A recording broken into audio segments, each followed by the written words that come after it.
Bonjour, c'est déjà un grand plaisir de m'adresser à vous. Ça fait maintenant quelques semaines que j'ai le plaisir de siéger à l'Assemblée nationale, au Palais Bourbon. Vous êtes ici dans mon bureau que j'ai eu le plaisir d'investir avec l'équipe qui m'entoure et qui m'accompagne depuis maintenant quelques jours. J'avais envie aujourd'hui de prendre quelques minutes pour partager avec vous ces premières semaines, quelques minutes pour partager ce premier mois en réalité de mandature en tant que député. Alors j'ai pris le temps de venir en parler au Wallace dans la circonscription, dans le 15e il y a quelques semaines, mais pour ceux qui n'étaient pas là, je trouvais intéressant de vous en redire quelques mots, et ce sont des rendez-vous qu'on aura fréquemment tout au long du travail de parlementaire qui m'animera dans ces prochaines années, puisque comme vous le savez, je ferme mon entreprise et j'ai le plaisir de ne faire plus que ça, d'être donc une parlementaire à temps plein. Et effectivement, le 18 juin, vous m'avez fait confiance et à plus de 56%, vous m'avez donné votre confiance pour porter les couleurs de la circonscription et défendre le point de vue, en tout cas les mesures portées par le gouvernement d'Emmanuel Macron et d'Édouard Philippe, ce que je fais. Je m'attelle à cette tâche depuis maintenant 4 semaines.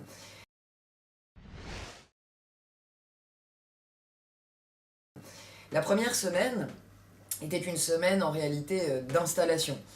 Semaine qui premièrement nous a permis à tous lors du séminaire de nous rencontrer, députés fraîchement élus, un certain nombre ne se connaissaient pas. J'ai donc eu le plaisir de découvrir bien sûr d'autres députés de Paris, mais aussi plus largement franciliens, mais aussi des députés bretons, des députés du centre, des députés de l'Hérault, bref, plein de nouveaux visages et autant de nouvelles personnalités fort intéressantes à découvrir. On a partagé nos expériences, chacun a eu des campagnes un peu différentes, et cette première semaine a été l'occasion, au-delà de la découverte des lieux, que sont l'Assemblée, le Palais Bourbon, l'hémicycle, etc., de découvrir tous les visages que porte la majorité présidentielle au sein de l'hémicycle. C'est lors de cette première semaine aussi qu'on a été jetés dans le bain, puisque c'est lors de la première semaine que les députés sont amenés à élire et à choisir donc les responsables du bureau de l'Assemblée nationale. Le premier geste que fait un député lorsqu'il arrive dans l'hémicycle, parmi les premiers votes sur lesquels il a à s'exprimer, c'est le choix du président de l'Assemblée nationale. C'est ainsi que dès les premiers jours, vers le 20 juin, François de Rugy a été élu président de l'Assemblée nationale. C'était mon premier vote, notre premier vote. Pour la petite anecdote, et vous avez la photo sur Facebook, c'est un vote très solennel puisque ça n'est pas un vote électronique, ça n'est pas un vote évidemment à main levée, mais pour le président de l'Assemblée nationale, c'est un vote où vous remettez un papier dans une urne. Donc vous avez les 577 députés qui se lèvent un à un pour se présenter au perchoir et mettre leur papier dans l'urne. C'est le premier geste qu'on a eu à accomplir en termes de vote. Après le président de l'Assemblée nationale, il y a tout un bureau qui l'accompagne, le président de l'Assemblée nationale, dans l'animation qu'il a de la vie à l'Assemblée. Il y a les questeurs, qui sont au nombre de 3, qui ont un rôle important, notamment en matière de maîtrise budgétaire et d'animation de la vie de l'Assemblée. Questeurs au sein desquels, et nous pouvons en être fiers, une femme a été élue, Lauriane Rossi, donc c'est agréable de voir que nous avons une questeure, et 2 autres questeurs, dont un de l'opposition et de La République En Marche. Mais ça n'est pas tout, il y a ensuite les secrétaires de l'Assemblée nationale et les vice-présidents, bien évidemment, qui ont été élus. Et en l'occurrence, ce temps de constitution du bureau est important parce que le bureau de l'Assemblée nationale a un rôle important dans l'animation, la gestion, le déploiement des projets de loi. Et ça nous a donc occupé une bonne partie de la première semaine.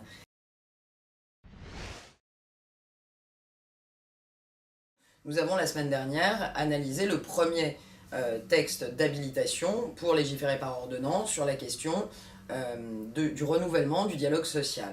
D'abord, la ministre du Travail, Madame Pénicaud, a été extrêmement présente dans les débats et techniques. Vous savez, les députés ont le droit de poser des questions, qu'ils soient de l'opposition d'ailleurs ou de la majorité présidentielle. Ils peuvent déposer des amendements, je vous l'avais dit, on peut proposer, on essaie d'amender un texte. C'était très intéressant d'ailleurs de voir que dès la semaine dernière, un député de la majorité présidentielle a posé une question à la ministre pour augmenter le sujet des indemnités prud'homales et que ça ne passait pas sous la coupe de l'amendement au plan réglementaire, mais que la ministre a entendu l'interpellation et la proposition en tout cas du député, et que dès le lendemain, elle a fait un communiqué de presse pour expliquer qu'elle avait intégré la proposition du député de La République En Marche, sur le sujet des indemnités prud'homales. C'est intéressant parce que ça vous démontre que les projets de loi portés par le gouvernement, et en tout cas les lois d'habilitation pour les ordonnances, laissent la possibilité au dialogue et laissent la possibilité à l'amélioration. On en a déjà eu une preuve la semaine dernière.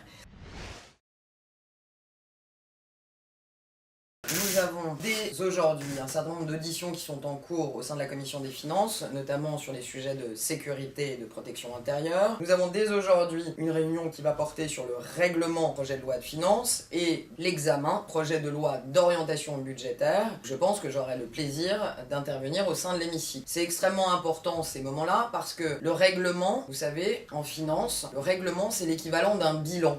Parmi les choses que je pense qu'avec d'autres députés nous porterons dans les semaines, mois et je l'espère les années qui viennent, c'est peut-être de passer un peu plus de temps sur le règlement, parce qu'au sein du règlement, on se rend compte de ce qui a fonctionné, pas fonctionné, comme dans un bilan d'entreprise. Alors que le projet de loi d'orientation, c'est plus comme un business plan qui permet de dire ce qu'on va faire dans l'année.